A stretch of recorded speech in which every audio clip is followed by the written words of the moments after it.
Salve, salve galera, buenas! Rodrigo Siriaco na área, diretamente aqui das dependências do Teatro Flávio Império, para mais um Casa Poeticast, seu programa de arte, cultura, educação e poesia. Roda a vinheta que a gente já vai conhecer a nossa convidada de hoje.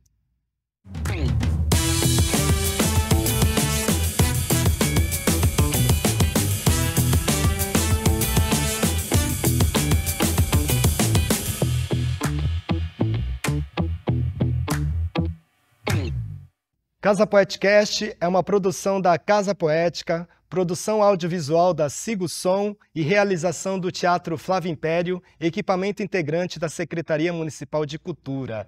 E estamos aqui com ela, que é militante em defesa de moradia e de territórios ameaçados, educadora popular na Escola Feminista Biayala, editora da revista Amazonas no Brasil e escritora, com 3 livros publicados, Do Verbo que o Amor Não Presta e Notas sobre a Fome, indicada ao Prêmio Jabuti em 2020 e, mais recente, Cochichos de Amor e Outras Alquimias. Recebemos aqui Helena Silvestre. Salva de palmas para Helena Silvestre.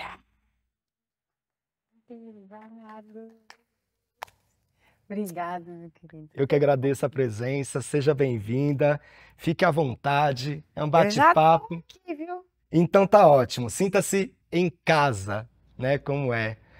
E a gente sempre começa falando um pouco das nossas origens, e aí eu ia fala um pouco da Helena, mas aí eu acabei de descobrir uma curiosidade. Helena Silvestre não é o nome original, digamos assim. Conta um pouco sobre a Daniela. Ah, claro. Eu nasci em Mauá, na região metropolitana de São Paulo, aqui, inclusive, Mauá tem uma conexão importante com a Zona Leste, Parque São Rafael, essa região. Eu sou do Jardim Zaira, que digamos que é o bairro maior que tem, metade da cidade de Mauá é o Zaira, todo mundo brinca, você mora no Zaira 13, no 15 ou no 22, porque cada morro tem um número e sempre vai aumentando. Sou do Zaira, da favela do Macuco, onde eu cresci, aí também até hoje vive toda a minha família.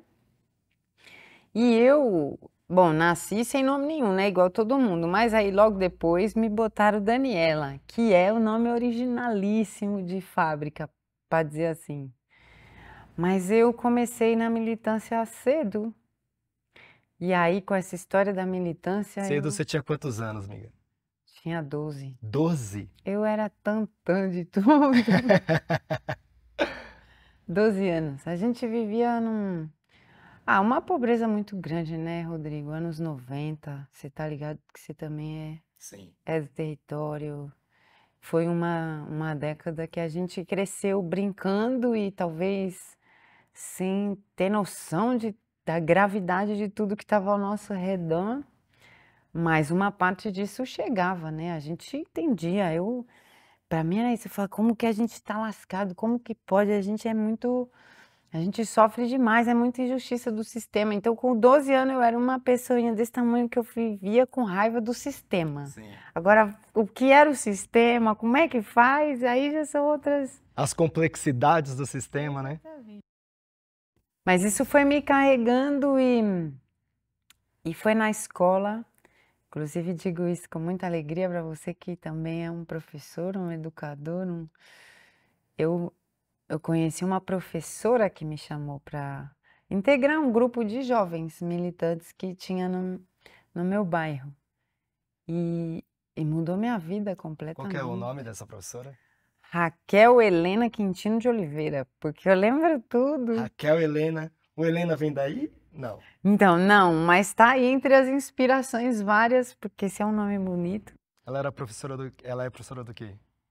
Raquel se formou em sociologia, mas na época era minha professora eventual. Bom, você bem sabe também esses arranjos que acontecem nas escolas com falta de professor. E ela chegou com um jeitão todo diferente, passando poesia pra gente. Uau!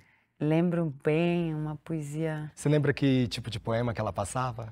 Eu lembro de um poema, na primeira aula que ela deu, que era uma brincadeira sonora, que eu amava, que era Pedro, Pedro, Paulo, Paulo, e aí tinha uns trem que eu não lembro, mas era um encadeamento que a gente ficava todo mundo assim meio vidrado em fazer. E depois ela passou para nós um poema do Brecht. Esse poema que diz: a primeira noite, eles chegaram. Eu não sei o poema todo, mas Ele tá aqui, é tá mesmo. nesse livro aqui. Eu sei qual é. Ela roubaram. Primeiro, numa noite, eles chegam, roubam uma flor e não fazemos nada. Na segunda noite, chegam, já não pedem, invadem o jardim, pisam nossas flores e não dizemos nada. E aí, enfim, uma poesia lindíssima e eu já era toda revoltadinha, então eu achei o máximo, né, aquilo. Eu gostava de poesia já, porque tinha identificado o formato, né, tripinha assim no meio da página lá, Caminho Suave. E, e aí quando a Raquel chegou, foi um portal na minha vida, porque eu sou a filha mais velha de 6.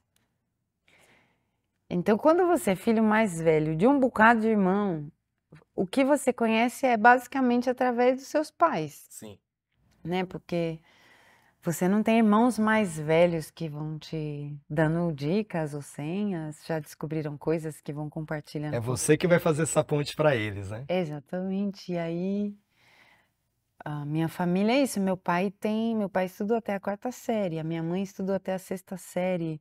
Meu pai é funileiro mecânico a vida inteira. A minha mãe trabalha, né? Igual o que trabalha, cuidando de uma casa que sempre teve esse monte de criança. Então, você é um povo Trabalha cuidando dos filhos, trabalha cuidando da casa, trabalha cuidando de tudo. mantendo. Trabalho que não é visto como trabalho muitas É vezes. claro, educando a gente, inclusive mantendo nosso equilíbrio emocional, porque você imagina a casa com 6 filhos, todo mundo querendo brigar e guerra todo dia, toda hora. A gente A diferença de idade, você e seus irmãos, primeiro é uma escadinha de 2 em 2 até a 4ª. Aí chega no 5º, dá uma espaçada maior de 5 anos. Depois a raspa do tacho já veio um pouco depois. Júlia nasceu quando eu tinha 18. Então, entre eu e a outra ponta tem 18 anos de trabalho bravo dos meus pais. massa. E conta um pouco mais desse contexto escolar. Chegou essa professora, ela te convidou para esse grupo, e a partir daí, como foi a sua relação com ela, com a escola? Você disse que abriu um portal, conta um pouco mais sobre isso. Foi um portal mesmo, porque é isso, né? Em Mauá, a gente perde às vezes um pouco a noção de mudanças que aconteceram ao longo dos anos quando a gente já nasce no meio delas, né? Mas eu costumo brincar, eu dizia, a gente era tão pobre em Mauá que nem o capitalismo se interessava, porque assim, Mauá não tinha shopping, Mauá não tinha centro cultural, Mauá não tinha. Então, o que que a gente tinha como jovem para socializar? Você não Que tinha. eu acho que é um pouco as periferias da década de 90, né? Eu lembro mesmo aqui, a gente é da região do Cangaíba, quando a gente queria, mesmo aqui em São Paulo, né? Cangaíba e tal, mas a gente queria alguma coisa diferente aqui pro centro, né? Imagina! E dinheiro para ir pro centro toda hora, além do mais, o centro é longe, aí meu pai já não deixava a gente nem sair, nem tinha dinheiro e nem ele ia deixar também, porque, coitado do meu pai, era essa pessoa perturbada pelo fato de ter 5 filhas mulheres sendo criadas numa favela no meio do quebra dos anos 90, então, coitado, ele vivia perturbado. Eu brinco que ele parecia a mãe do Cris, assim, que a gente saía na porta e ele só falava, mas não vai engravidar. Aí a gente ia na padaria e ele falava, tudo bem, mas não vai engravidar. Então era tipo, por quê? Porque era isso, né? Era muita pressão também. E eu era bem, como diz o outro, queixo duro, respondona, gostava de um debate. Então era firme a rédea em casa. Mas a gente não ia, só que ao mesmo tempo a gente não tinha alternativas. A gente fabricou muita alternativa, a gente brincava muito na rua, isso foi das coisas minhas mais preciosas, assim, porque eu brinquei na rua. Minha rua foi de terra até os 12 anos, até eu ter 12 anos. Então a gente, assim, de tudo que era possível inventar, de brincar na rua, inclusive fazer boneco de barro, queimar na fogueira, brincar de tudo a gente inventava. mas dentro desse perímetro que ainda é um mundo pequenininho, né? Sim. Então, conhecer a Raquel, essa professora, foi um portal, porque a escola também era muito violenta. A escola também, nesse momento, era muito violenta. Era violenta no sentido de que um espaço bastante disciplinador, como ainda é, né? Sim. Mas com muito menos presença de debates que hoje estão mais fortes, como do antirracismo, do feminismo. Então, também era um tipo de disciplinamento que não tinha muita nem reflexão, nem flexibilidade em relação a nossas... Muitas opressões, né? Exatamente, a nossas condições singulares de cada criança. Isso não entrava muito no jogo. E era um lugar violento também, porque é isso, uma juventude que não tem nada como possibilidade. Anos 90, as mães iam na... Meu pai é funileiro, como eu disse, então durante alguns anos ele tinha oficina no quintal de casa. E às vezes as mães do bairro traziam os filhos pedindo para o meu pai deixar os meninos trabalharem de graça com ele. Por que era isso? Porque era o medo do menino ficar na rua, se envolver com coisa ruim, terminar assassinado pela polícia. Né? Que era muito o que a gente vivia. Mas olha só, era assim, era melhor que ele ficasse trabalhando sem ganhar nada. Mas era isso, falava, não, mas pelo menos está aprendendo uma profissão, pelo menos não está na rua. E eu capturava muito isso, né? E hoje entendo que era esse fato de que a gente não tinha perspectiva de nada, de trampo, de estudo, de... Imagina, de ser artista some, né? Jamais. Mas nesse contexto, mesmo com todas essas violências, a escola também sendo um lugar bastante violento, inclusive com as tretas na saída, os pau de escola contra escola, mano, o bagulho era doido, doido, doido, doido. Chega a Raquel, que é essa professora que escuta, que é essa professora que traz coisas diferentes, que a gente nunca tinha visto, que traz poesia, que passa um filme. Nossa, passou Ilha das Flores a primeira vez, eu vou falar pra vocês, se tem um filme que eu queria dar um Oscar toda vez que eu pudesse, era Ilha das Flores, porque isso durante décadas foi um instrumento fundamental para a gente que era muito jovem entender um pouco do porquê que a gente era tão pobre, né? Então a Raquel... Eu acho que o Ilha das Flores ele tem uma importância enorme na educação, porque qualquer pessoa que tenha passado a adolescência pela década de 90 em escola pública, eu acho que assistiu. Não sei se fazia parte ali da disciplina obrigatória, né, que tinha que, mas eu acredito que todo mundo que passou essa adolescência assistiu, né? Era um É um documentário muito marco. importante ali para a gente entender essa complexidade, as desigualdades. Eu tenho essa relação afetiva com Ilha das Flores também por isso. Mas digo, foi abrir um mundo, né? Abrir um mundo. Aí, através da Raquel, eu comecei a participar das reuniões da Juventude Operária Católica. Embora eu não fosse nem operária nem católica, Aham. mas era o que tinha no bairro de militância ali, porque também as esquerdas sumiram bastante da quebrada nos anos 90 e a gente precisa, né, falar sobre isso, o quanto isso custou depois de anos, a gente vai ver onde é que isso leva também, não está nos lugares onde a disputa acontece no dia a dia, né, sobre qual é a nossa história. Então não tinha muita coisa, mas isso foi incrível, porque aí era um povo que lia, que tinha livro, que me emprestava livro, que falava de música. Embora eu tivesse muita música em casa, porque meu pai não tem estudo, mas meu pai toca violão. É um violonista danado, Que assim, estilo musical que ele mais autodidata. gosta de tocar? Cara, eu conheci Elomar, Xangai, Geraldo Azevedo, Vital Farias, todo o povo do Ceará, Ednardo, Belchior, Amelinha, Chico. Eu descobri tudo com meu pai. E como a gente não tinha rádio, durante muito tempo eu achava que eram as músicas do meu pai. Ah, Porque ele que que canta. massa!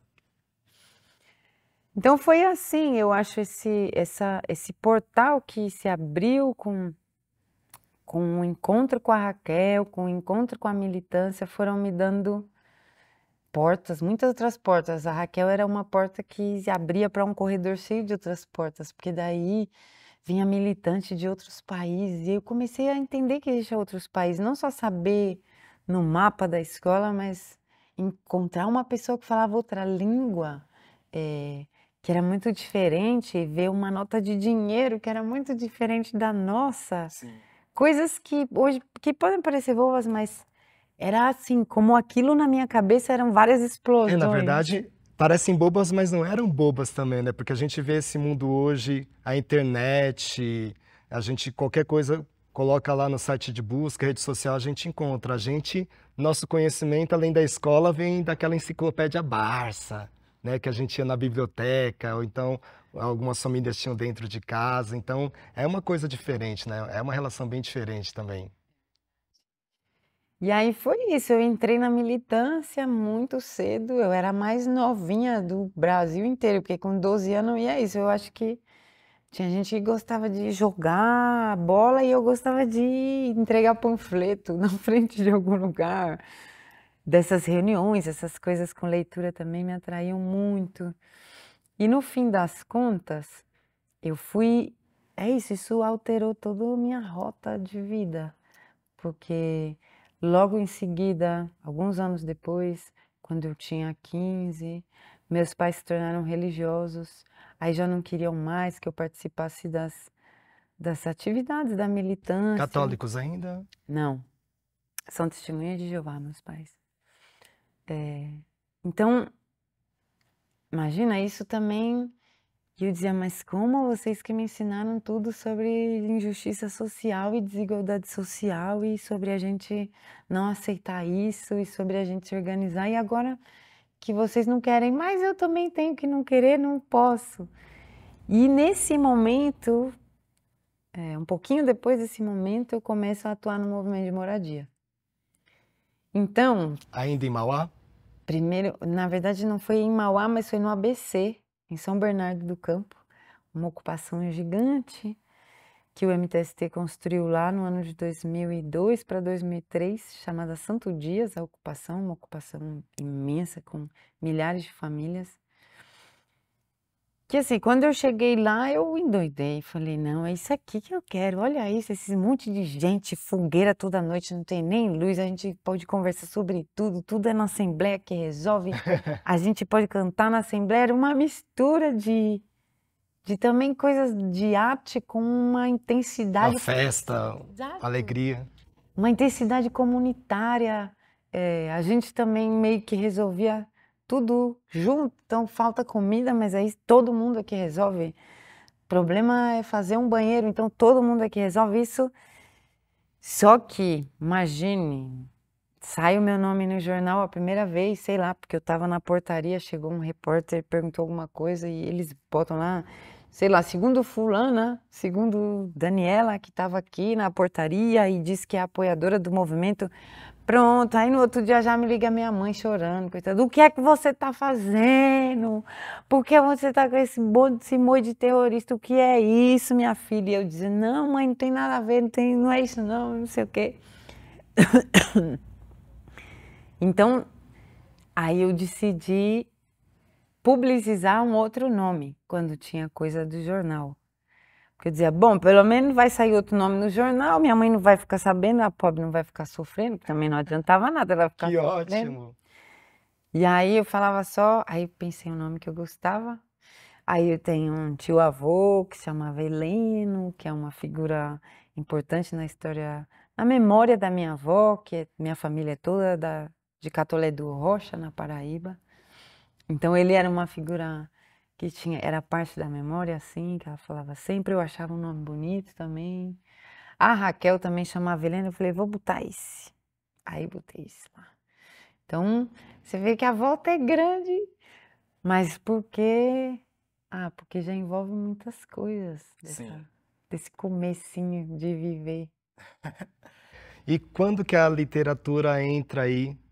Ainda estava na vida da Daniela, ela entra com a professora Raquel. Quando que você acha que é um marco que você percebe também que a literatura entra nessa composição toda que você apresentou pra gente?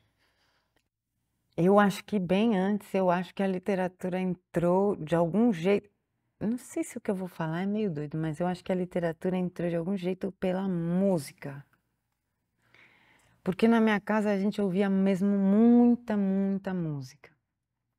Sobretudo assim, né? Como eu digo, do meu pai tocando. Então eu cantava, todo mundo cantava. Criança a gente aprendia, gostava. E tinham as revistinhas do meu pai de música, aquelas revistinhas de cifra que a gente comprava na banca, que eram Isso. muito Eu boas. tenho até hoje. É muito bom aquilo. Então, aquilo tinha muita coisa escrita, né? E eu que já tinha essa coisa meio revoltadinha assim, eu gostava, eu lia. Tinha uma revistinha do Chico Buarque, por exemplo, então, com muitas letras. Então, se ler Roda Viva, é uma poesia, Sim. né? E às vezes, algumas eu não conhecia como era a música, e eu lia só como poesia mesmo. Mas aquilo me animava a escrever, a escrever. E aí eu comecei a escrever poesia, meio música, meio misturado. E aí eu levava para a escola, mostrava para meus amigos. Às vezes a gente ficava no escadão lá na Você tinha Viela. quantos anos, você lembra? Aí eu tinha uns 10, na quarta 10? série. Na quinta série eu escrevi uma poesia. Aí eu já comecei a escrever, teve um desses como se fossem competições, não, campeonatos de poesia entre escolas, aí escrevi, aí depois a gente era chamado para declamar poesia lá no ginásio de esportes no centro da cidade. Então eu comecei a gostar de fazer, também comecei a ler muito mais, eu procurava. A gente não tinha livro e na escola aquela velha tradição da biblioteca trancada com cadeado que você descobre. É patrimônio, né? Não pode mexer. Se é patrimônio, não mexe. Gente, e nós, né, criança que estamos estudando, cheio de curiosidade, não somos patrimônio também, né? E aí o que acontece é que mas aí eu ia pedindo livros para alguém. Essa própria relação com as revistinhas de música também era um pouco de onde vinha. Eu ia na biblioteca no centro da cidade, que é onde a gente podia ter livro, e andando, era muito doido. Às vezes a gente matava a aula para ir para a biblioteca. Olha que coisa, né? E a pé, 45, 50 minutos andando até o centro da cidade, um monte de pirralho com 11 anos. Chegava lá, sentava, ia ver a Barça, aí procurava o nome de alguém. Aí na letra do Chico Buarque tinha o nome de alguém que eu ia lá e procurava na Barça. E aí eu ia encontrei muito rápido os modernistas, que foram figuras importantes, que também me conduziram a outros escritores, escritoras. Então a literatura foi entrando de um jeito não muito sistemático, misturada, muito De uma misturada com a forma muito música. natural, né? É, e nunca mais foi embora. Vou pedir para você fazer uma palhinha pra gente agora, então. Ou recitar, ou cantar, o que você fica mais à vontade. Eu fiz há pouco tempo atrás uma poesia, essas experiências que eu vou fazendo, porque eu acho fazer poesia difícil. E aí fiz uma sobre o que seria ser um artista, né, de quebrada, porque acho que tem. Essa palavra para mim às vezes é difícil. Sou artista, porque tanto fizeram com ela que a gente se sente meio mal, que a gente não quer ser aquele povo chato que está na nossa mente quando a gente às vezes fala isso. Mas eu pensava também como é que a gente discute sobre essas coisas, e aí fiz uma poesia que eu vou falar, que chama Artista Favelada. Se tu não sabe, eu te digo que é uma artista favelada. Se tu não sabe, eu te digo que é uma artista favelada. É camelô da palavra no cabo de sua enxada, lascando pedra na lavra. Se tu não sabe, eu te digo que é uma artista favelada. É militante do verso, delirante de futuro. Bala que bate no muro, corpo bucha de canhão. Não romantizo o adverso, na frente impõe universos, abre picada no chão. Se tu não sabe, eu te digo que é uma artista favelada. É mente desesperada com desperdício de história. Em cada beco vê glória, incapaz de traduzir. Faz sua arte truncada se esgueirando da polícia. Haja molejo e malícia empenhado em resistir. Se tu não sabe, eu te digo que é uma artista favelada, de aparência impetuosa, oculta a fome no bolso. Faz poesia com osso, desafiando o poder.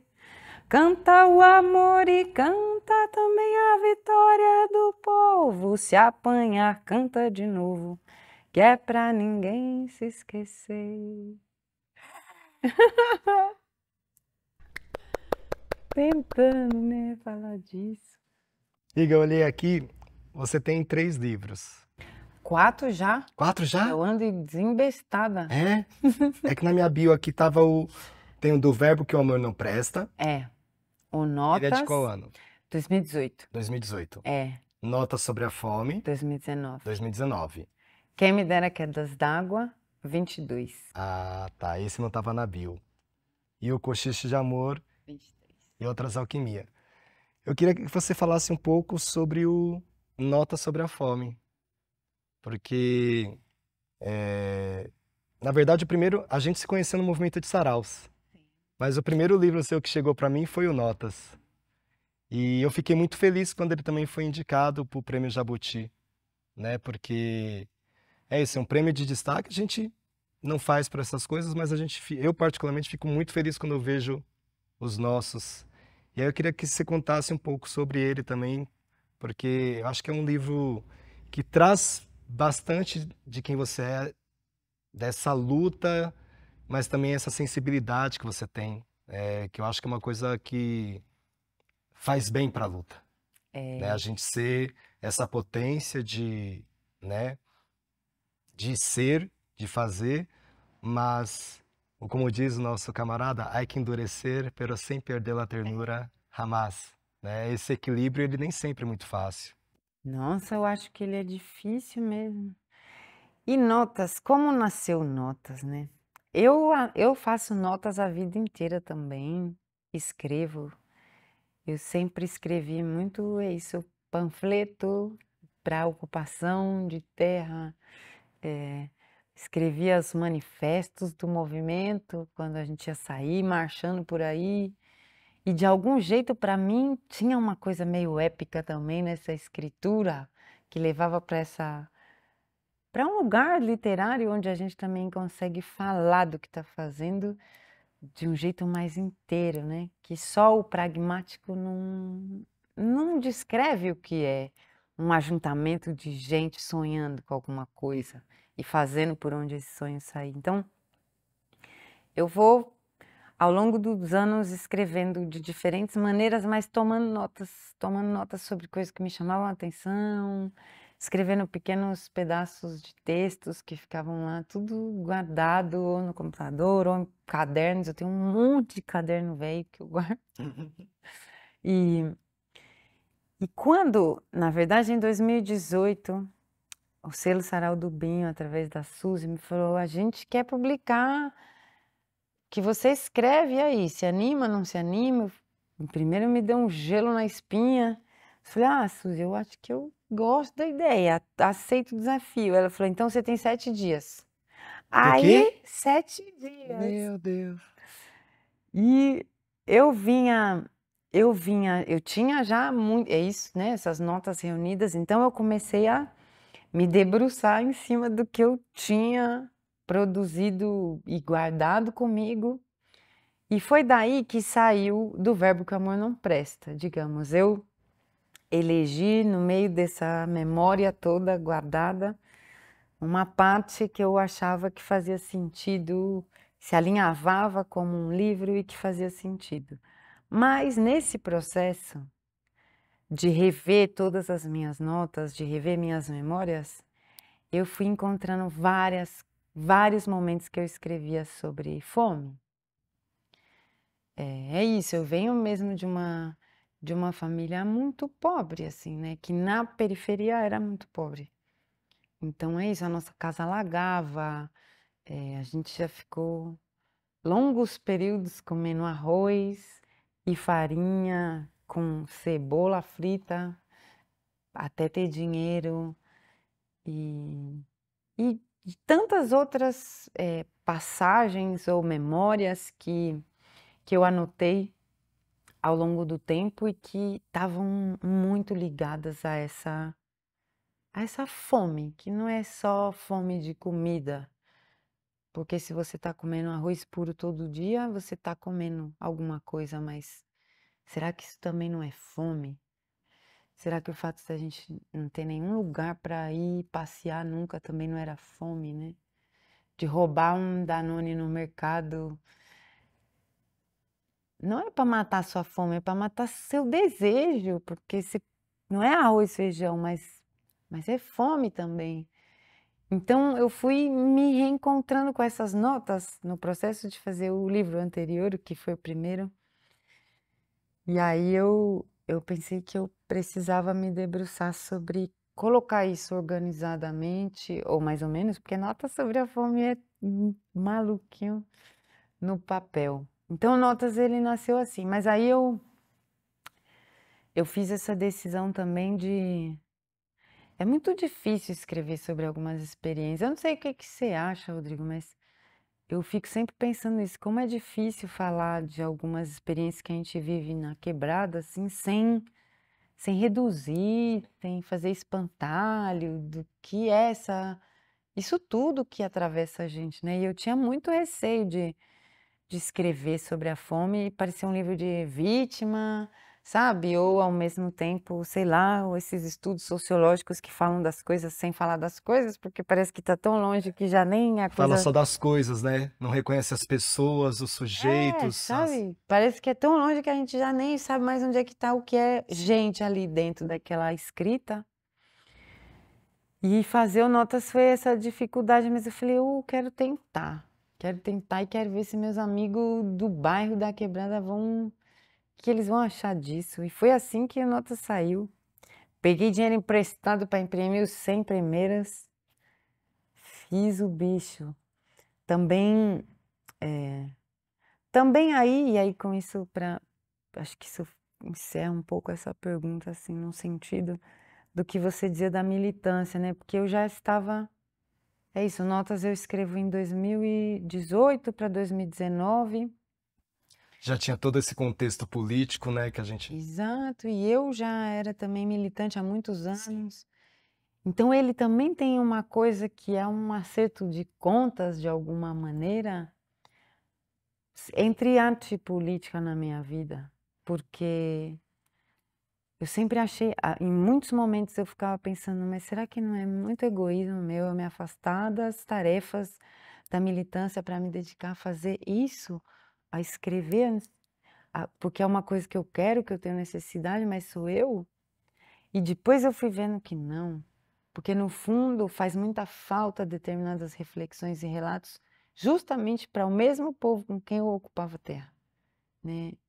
E aí, e que faz falta que a militância reconheça que o movimento de cultura ensina coisas que às vezes essa maneira tão rígida não deixa a gente aprender num movimento, numa ocupação, Sim. onde eu aprendi muitas coisas, mas tantas outras eu aprendi no sarau.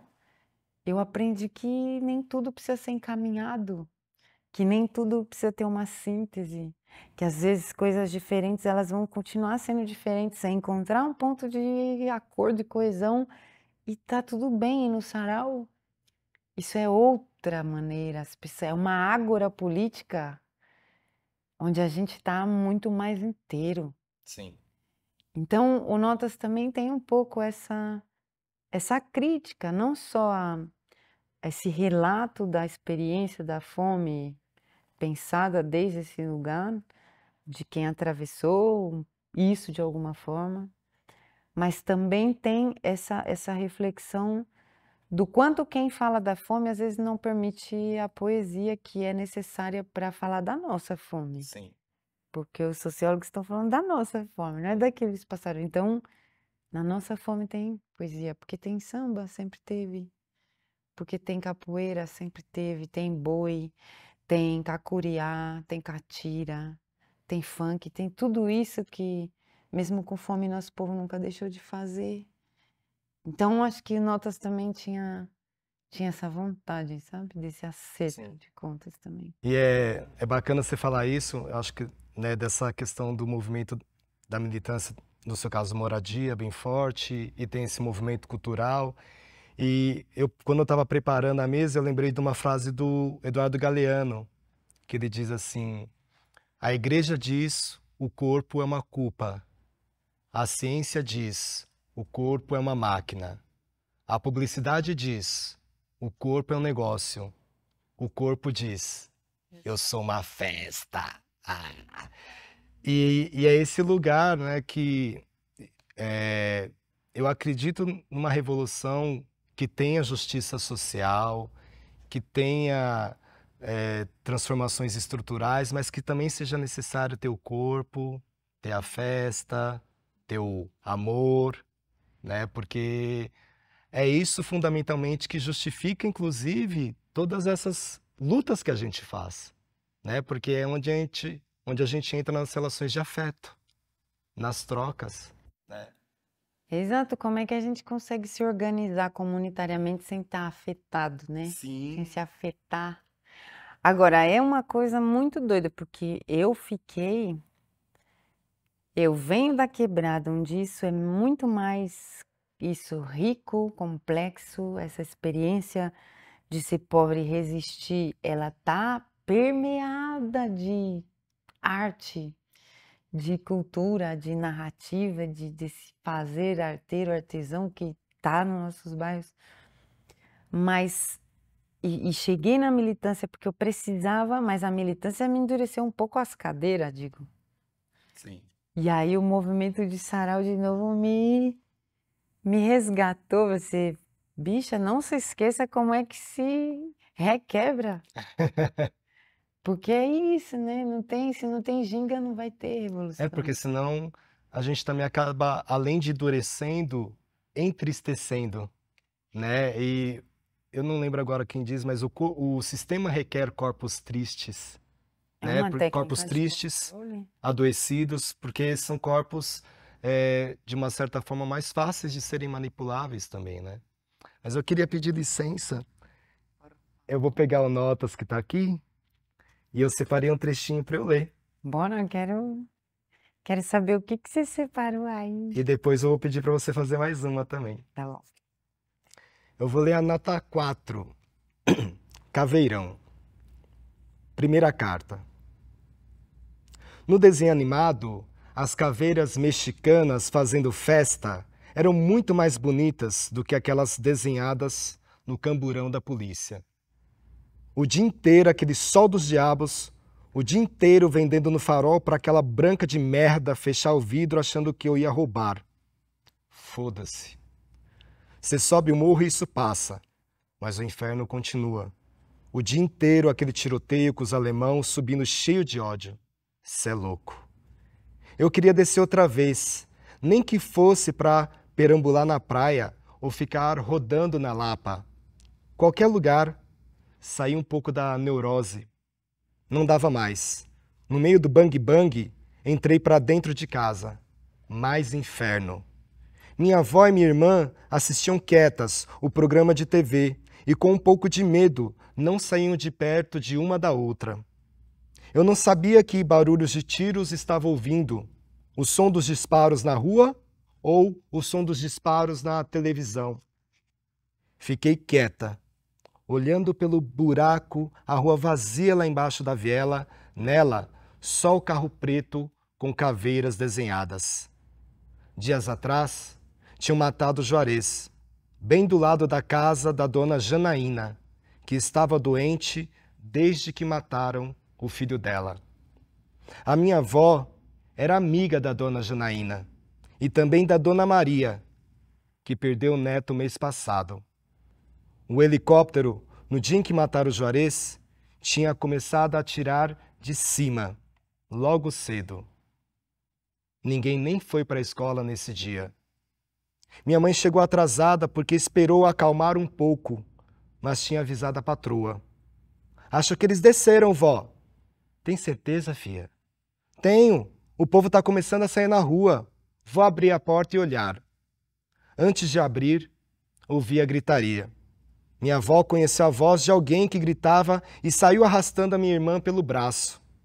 A dona Janaína, que andava triste desde que mataram o filho dela e que mora na mesma viela em que mataram o Juarez dias atrás, tinha morrido. Pensei na hora, como ela levou um tiro. Parece que morreu de tristeza ou de desgosto. Minha avó falou que quando o coração da pessoa não quer mais bater, ele para. E quem fez isso com ela nunca pisou aqui. Só as botas.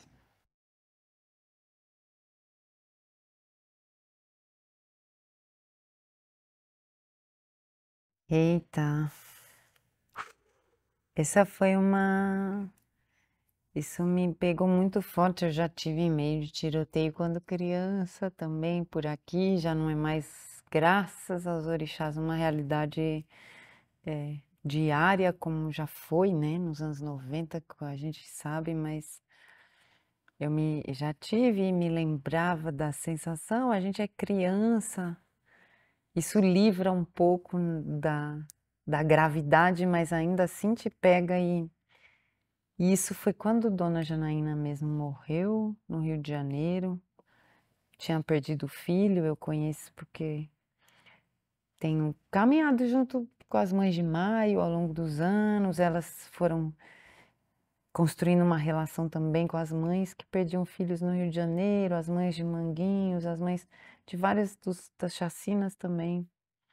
E Dona Janaína morreu do coração quando o helicóptero passou de novo em cima da favela, atirando. Eu não sei se você se lembra desses episódios, né? O governador do Rio de Janeiro era o Witzel, defendendo isso. Então, senti muita necessidade de escrever para organizar o sentimento, porque senão a gente vira uma bomba que explode para dentro.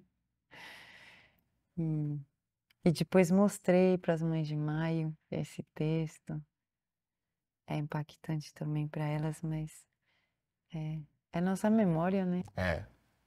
Aliás, aproveitar e mandar um beijo, um abraço grande para Débora, para todas as mães do movimento Mães de Maio. Esse que é o movimento dos mais importantes que a gente tem nesse país, né? Que tem essa luta contra a violência do Estado, contra o assassinato da população preta, periférica, originária. E mandar um abraço grande para Débora, para todas as integrantes do Movimento Mães de Maio também. Mas eu quero pedir para você fazer mais uma para a gente aqui. Falando das mãezonas. Por aqui também, de vez em quando eu venho aqui para Leste, mais para as reuniões também com a Amparar, Associação de Amigos e Familiares de Pessoas Encarceradas, Dona Railda. Essas mulheres são umas mães para mim também, me ensinam um monte de coisa, me aguentam, me arrancam as orelhas quando eu preciso também.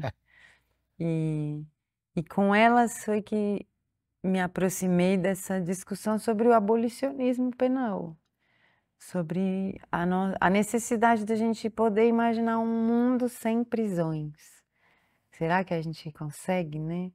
Porque num mundo sem prisões, a gente pode e precisa inventar outras maneiras para solucionar os conflitos que podem ocorrer entre as pessoas, Sim. e sempre podem ocorrer. Então, foi aí que eu me aproximei do abolicionismo.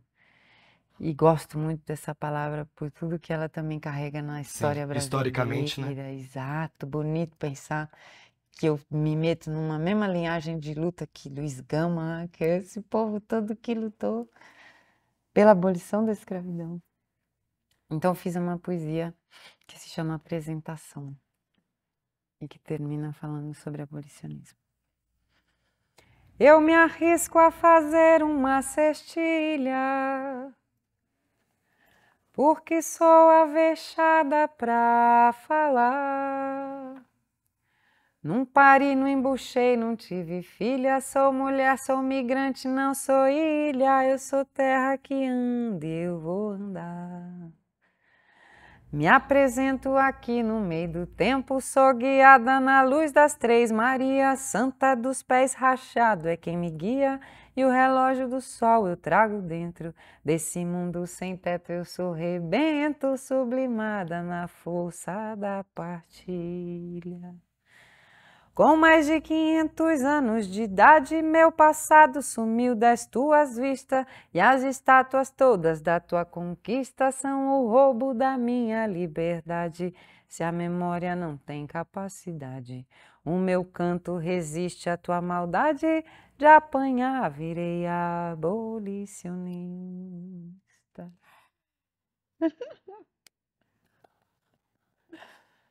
Um salve para as mães de maio, para Amparar, para todas essas mulheres maravilhosas de Quebrada, que são mães não só dos filhos que pariram, mas de todos nós, né? Na rua, tomando bronca, aprendendo, recebendo comida. Exatamente. Aproveitando que a gente está falando de mãe, o nome do programa tem Casa, queria que você falasse um pouco como é que é a Helena em casa, como é que você se ocupa nesse espaço, o que que você gosta de fazer nesse espaço, que não está relacionado à militância, ou não está relacionado à literatura, sabe? Seja na cozinha, seja alguma atividade. Como é que é a Helena nesse lugar? Nossa, Rodrigo, eu tô com visita em casa e tenho falado sobre isso bastante, de verdade, como uma reflexão também, porque não é fácil, Helena não é fácil, nem de longe, nem de perto, e dentro de casa muito menos. Mas a casa é um lugar de onde a gente pode estar um pouco desarmado, né? Eu sinto que também carrego isso como mulher. Você já carrega isso, quer estar sempre preocupada como é que você está vestida, o que que vão falar, como você está andando, né, os assédios que chegam, as violências de todas as maneiras que a gente atravessa na rua. E eu também não sou, eu sou uma pessoa como muita gente, né, como a maioria do nosso país, racializada. Então tem essa justa posição de ameaças, né, a, a esse corpo que nós somos na quebrada. Então, você tá na rua, eu tô sempre muito atenta, muito alerta, muito. E isso é importante porque é o que me manteve viva até agora, é o que também me permitiu me conectar, porque se você tá alerta e atenta, você também tá observando quem são seus aliados, quem não são, mas, mas cansa tá assim o tempo todo. Malcolm X tinha uma coisa de quando ele estava em algum estabelecimento, ele tá sempre virado Pra rua? para a rua, né? Para ver quem está entrando ali. Não senta de costa pra rua. Lá em casa ninguém senta de costa pra rua, porque a gente já aprendeu isso. Ou seja, são coisas que ficam impressas na nossa mente, na nossa alma, quem é da quebrada, quem é da periferia. E aí, nesse caso, né, assim, com essas particularidades que eu tenho. Então, eu sou muito assim, muito atenta, muito da malandragem também, que a gente é tudo Em meio casa você malandro. consegue. Em casa, eu gosto de ser lenta.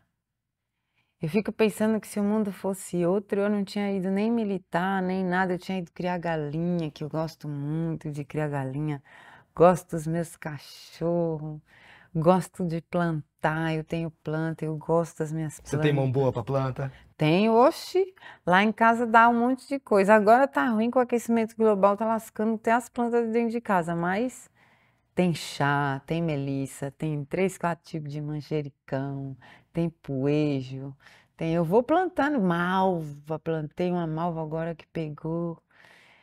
E fui descobrindo também quem eu sou quando eu pude construir esse espaço de casa, da casa, sem essas armaduras todas, defesas todas, sem essas couraças todas.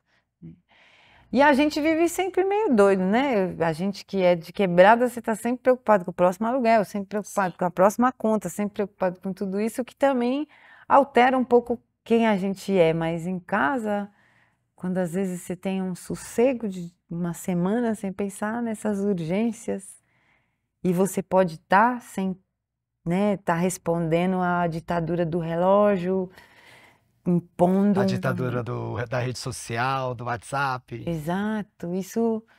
Eu sou uma pessoa que teve muita ansiedade, eu tive ansiedade, bastante crise de ansiedade em 2015, depois de processos que a gente passou, né? 2013, todas aquelas lutas, foi bastante violento também. Depois de 2014, a gente teve um monte de luta da Copa, lembra? Foram processos se acumulando e num determinado momento eu...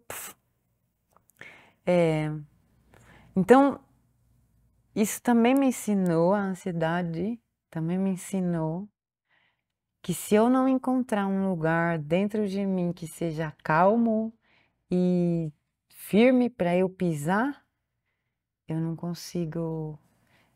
Aí eu começo a bater biela. Tudo desanda, né? Então, dentro de casa é esse lugar onde eu me refaço, me recupero, me revigoro, me alimento. Eu falo mais do que o homem da cobra na assembleia, no sarau da poesia, e sempre falando, chego em casa, eu não quero falar, eu quero ficar calada, eu quero tocar violão, eu quero limpar a casa, que eu sou a doida da limpeza também. Vivo porque gosto de cozinhar. Que privilégio que o nosso povo precisa ter como direito, né? Tempo e condição de cozinhar a própria comida, porque isso é para barriga, é para cabeça, é para tanta coisa. Você gosta de cozinhar? Eu gosto. Cozinho pra mim. Minhas comidas é tudo meio doido, que eu fui, corto um negócio, corta outro, quando você tá com uma batata Aquela coisa de doce. abrir a geladeira, vamos ver o que tem na geladeira Exato. e vamos pegar aqui. Mas batata doce, cuscuz, tapioca, certas coisas sempre vai ter lá em casa. Inhame. E essa relação também foi me curando um pouco. Saber que tudo bem, é isso. Helena calada, é tudo bem. Helena lenta, é tudo bem. Helena mal-humorada, porque eu ando por aí, às vezes, com os pianos arreganhados, assim, né? Sou feliz, sou alegre, mas às vezes também você quer ficar de mau humor e fica. Então, sei lá, minha relação com casa é essa. É onde eu me refaço. Se eu fico muito tempo sem casa, eu vou ficando com dificuldade de manter a espinha ereta na rua. Quando eu me descobri recentemente como neurotípico, com autismo, TDAH, e aí você começa a aprender coisas para você poder a gente fala se regular, para evitar algumas sobrecargas, porque essas sobrecargas, elas podem virar crises. E o ambiente que melhor te prepara é o ambiente de casa, porque é aquele ambiente que você acha mais protegido, é aquele lugar que você não precisa estar com as máscaras, né? Você pode, igual eu gosto muito quando eu estou em casa também de ficar no silêncio. Às vezes se está escurecendo, eu deixo as luzes apagadas, deixo um sonzinho bem maneiro, porque tudo isso ajuda a refazer o desgaste que a gente tem no dia a dia, porque às vezes é muita troca, muita falação, muita gente, e fica tudo muito, né? E para mim também casa é esse lugar de proteção, é esse lugar onde é um pouco o acolhimento ali, né? É isso, casa é esse lugarzinho pra gente viver bem. E agora eu queria que você falasse um pouco desse livro aqui. A gente tem o Cochichos de Amor e Outras Alquimias. Esse livro lindão que eu ganhei faz 3, 4 dias só, foi bem recentemente. Mas eu queria que você falasse porque é um tema, né, como a gente já falou, muito importante quando a gente fala quando a gente está nessa militância. E como é que foi para você fazer esse livro? Conta mais pra gente. Bom, é muito desafiador, porque eu venho escrevendo, me metendo muito na prosa, mas com crônica, com conto, e esse livro eu pensei, não, eu quero escrever uma história, no sentido de uma história um pouco mais longa, né? Um romance, ou que em espanhol a gente chama de novela. E eu até lembro de novela, estou fazendo essa menção porque o povo sempre gostou muito de novela, né? Na minha casa, no meu bairro, na minha rua, o povo era tudo noveleiro. E eu pensava, mas olha, o povo também gosta de história. É por isso que o povo gosta de novela, porque a gente gosta de uma história e acompanha a vida dos outros, alguma coisa que seja interessante, que também dê descanso para a gente, às vezes, de tantas coisas nossas, da nossa própria vida. Então eu queria muito escrever uma É igual a pessoa história. fala assim, fofoqueiro, né? Tem um que fala, não sou fofoqueiro, eu não conto a fofoca, eu só quero saber da fofoca. Exato. Mas, então quando decidi escrever Cochichos, eu sabia que ia ser um romance, que eu queria me desafiar a escrever uma história mais longa. Eu queria falar sobre o amor, mas eu queria falar sobre o amor desde a quebrada, porque, bom, aí cada um tem a sua vida, eu mesmo tenho a minha, que aí vai de altos e baixos na montanha-russa do amor, com as várias experiências que atravessam, e muitas vezes percebendo que às vezes o que alguém dizia com a palavra amor, vindo de outro lugar, vindo de outra experiência social, vindo de outra experiência de classe, talvez não era exatamente o que eu entendia da mesma palavra, tendo feito o meu trajeto de vida. Então, eu me coloquei pensando muito isso, como é que falar desse amor desde aqui, né? Que não é um amor inocente, ou seja, o amor sempre é inocente, mas digo, a gente é escabriado e a gente ama apesar de escabriado. Quando a gente ama tem que ultrapassar a barreira da desconfiança, ultrapassar as máscaras de força, ultrapassar isso, né? A rabugice, eu sou muito rabugenta também, porque isso tem tanto assédio em cima da gente no mundo, né? De tantos tipos de violência, tantas cobranças. E a vida material que é difícil, como é que com fome você pensa em amor? Como é que com fome a gente ama? Mas a gente ama. A minha mãe, quando só tinha um bife, guardava para o meu pai. Agora, eu aprendi isso como amor. Em outro lugar, talvez isso não seja. Então, eu queria muito conseguir chegar perto de contar algo dessa experiência que eu acho que é tão rica, tão revolucionária, porque para mim é isso. O pobre conseguir amar alguém é muito revolucionário, porque era para a gente só ter ódio no coração e a gente não tem. A gente ama meio mundo de gente. E eu acho, inclusive, que a gente é tudo escabriado, por quê? Porque a gente é miolo mole. Porque quando a gente gosta muito. Defende, cuida, que é como a gente aprendeu o que é amar. Amar não é uma palavra, amar é um jeito, é um fazer, o que a Bell Hooks diz. Variação, né? A Bell Hooks diz isso. Mas é isso, amar é uma ação, né? É permanente. Ele só existe enquanto você está fazendo, enquanto você está cuidando, enquanto você está, né, ali alimentando isso. Quando não, ele não existe. Como palavra pura, não é. Sim.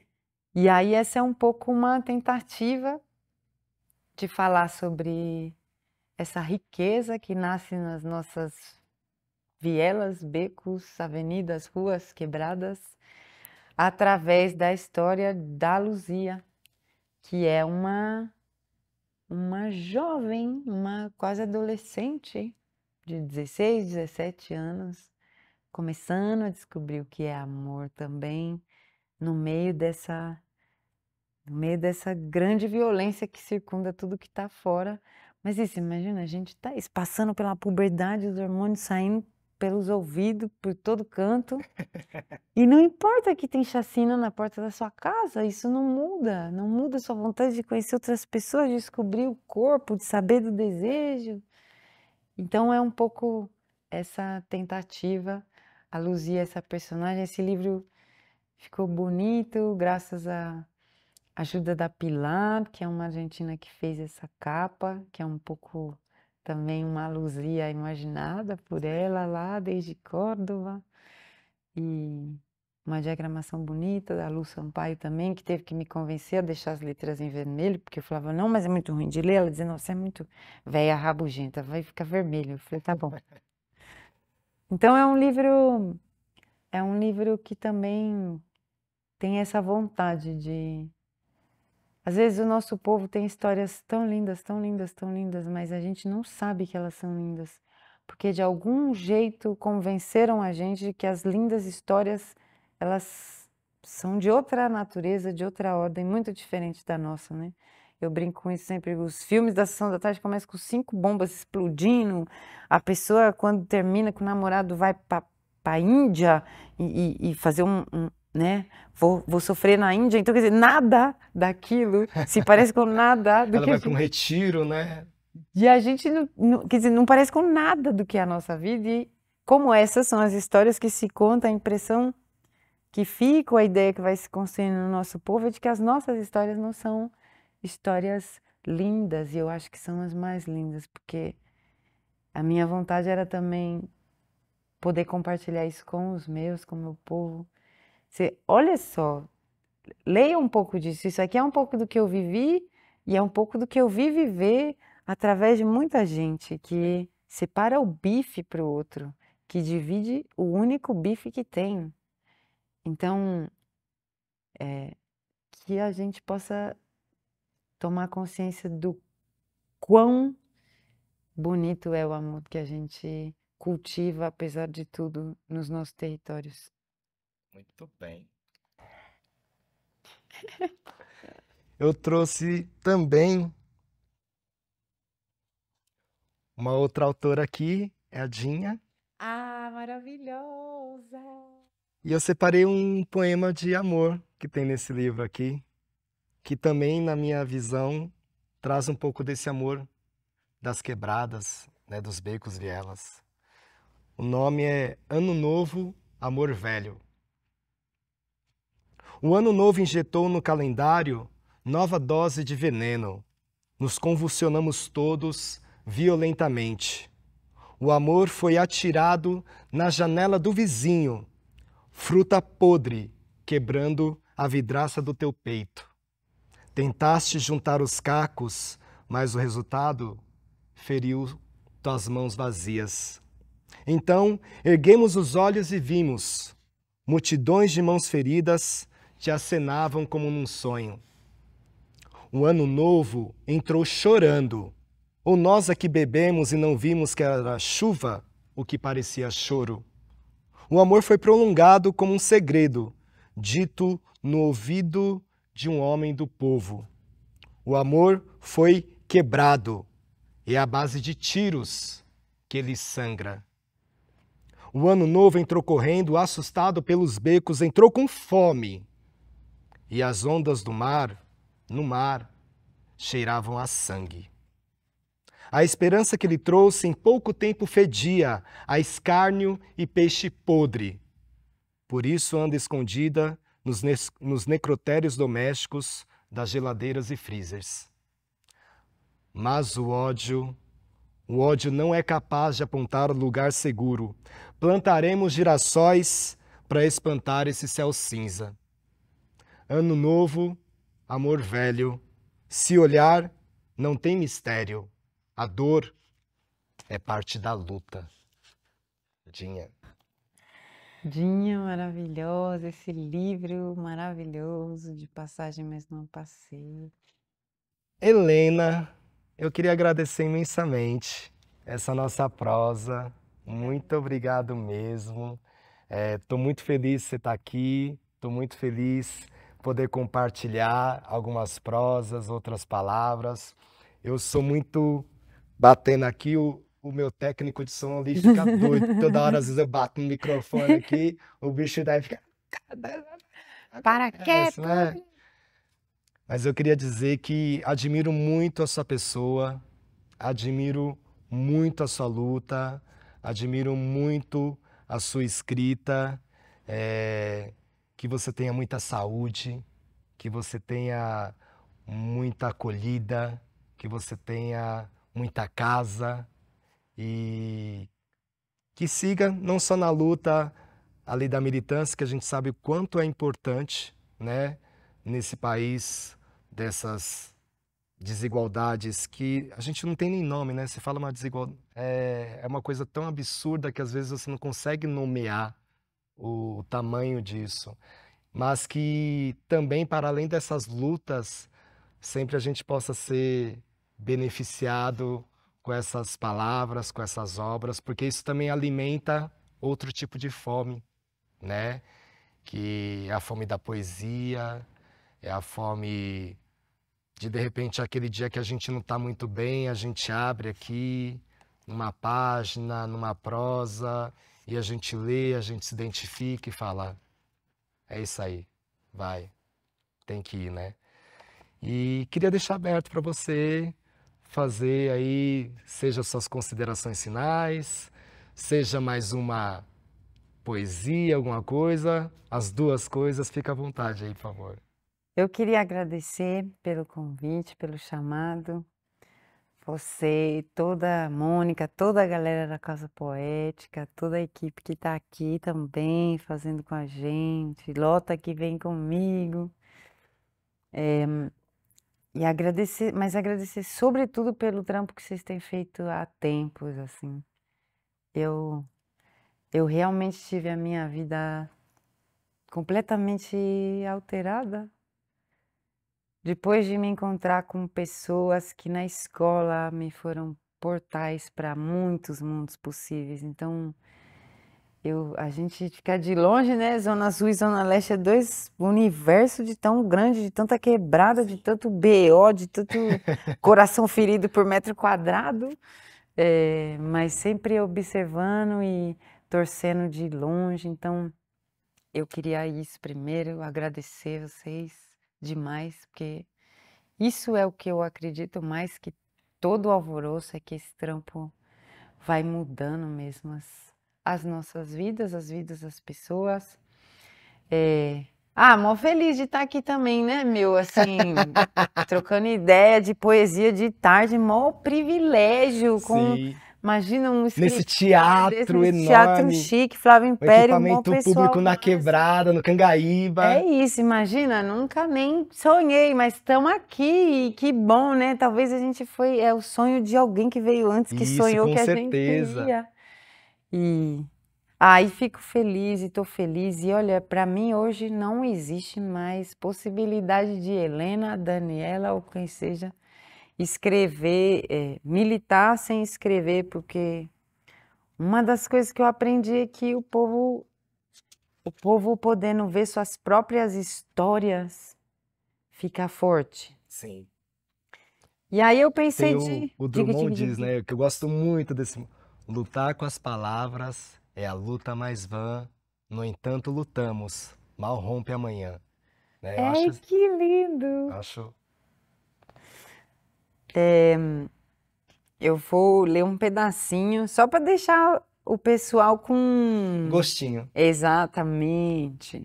Aliás, fala onde o pessoal pode encontrar o livro, se você quiser deixar a sua rede social Chique, também, é por verdade. Eu favor.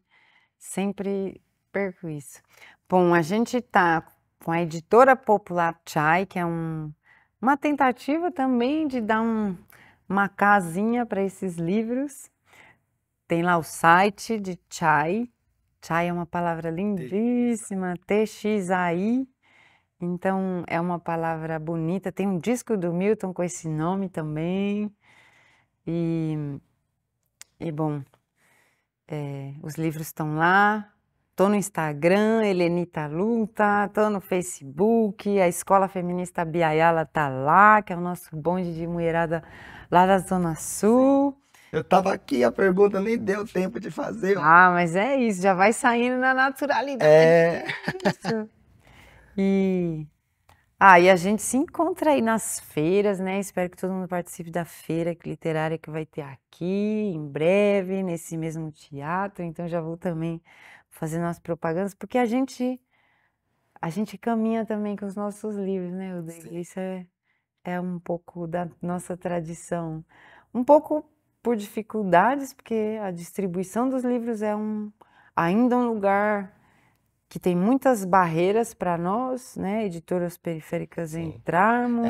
E o que eu tenho percebido e aprendido que é um lugar também tem uma certa divisão entre grandes distribuidoras, né? E o custo da distribuição para os pequenos é muito alto também, é É um difícil. outro tabuleiro onde a gente é um espião que se move com dificuldade. Então, esses espaços das feiras têm sido uma riqueza para a gente poder compartilhar literatura boa, conhecer autores, autoras, editores, editoras.